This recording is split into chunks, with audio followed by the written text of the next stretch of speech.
Welcome to the hottest movie review on the internet today, the A-List Review. I am your host, the Game Changer, Wes Troop. And today I'm here with a review of a movie that came out, last week. And I wasn't really in a huge hurry, even though I am a big fan of Will Ferrell. And I am a fan of Amy Poehler as well. But this film, it didn't really call out to me like I have to go see it opening night, to put that mildly. But, maybe I'll like it, who knows. Ladies and gentlemen, my review of the 2017 comedy, The House, coming up now.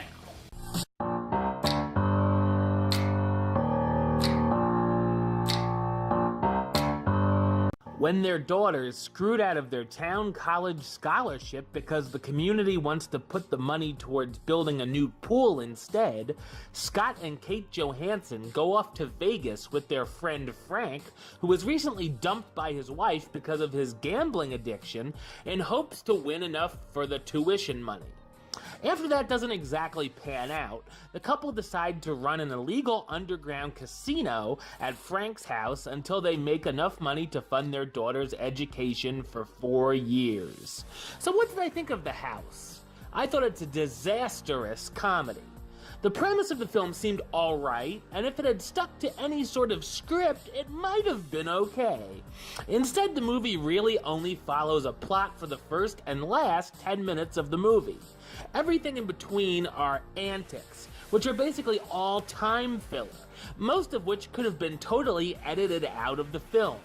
You can easily tell there was a lot of ad-libbing and improv going on, which ranges from falling flat on its face to downright embarrassing. I did manage to let out a few chuckles very early on, but as it goes, I became stone-faced and bored, as there's really nothing funny to laugh at here. All of the jokes go on way too long or are ruined by the characters trying to explain the joke to the audience. We get the usual parents swearing, smoking weed, drinking, and peeing in the bushes, which has become as cliche as it is unfunny. When their friends begin to bicker at each other in the underground casino, everyone begins betting on who will win as the friends begin to fight around the house, which is played out dreadfully. At one point, Scott even threatens to chop off a card counter's hand, inspired by the movie Casino, which ends up giving us a very eye-rolling, over-the-top result. Another thing I couldn't stand is that every single adult in this movie is an idiot and have very few, if any, redeemable qualities about them. Every one of them is a cookie-cutter character with absolutely no depth at all to them.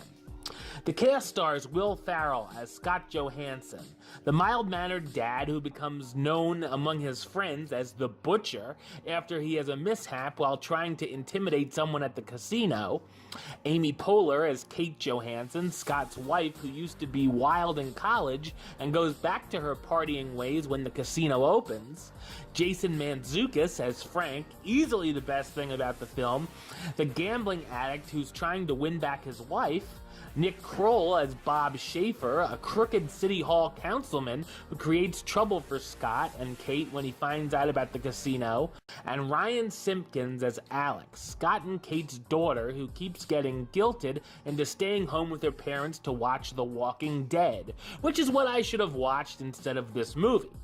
The House is an awkward, mean-spirited, and depressing comedy that certainly is not worth betting on and should have been condemned. Any guesses on my rating? The House, I got 2 words for ya. Suck it. Alright, well, that's the show. I'll be back with another review very soon. But until then, don't forget to subscribe right here on YouTube. YouTube.com/Westside515. You can like the show on Facebook, Facebook.com/WesTrueBaylist. And of course, you can follow me on the Twitter and the Instagram @WesAList. Until next time, Troop out.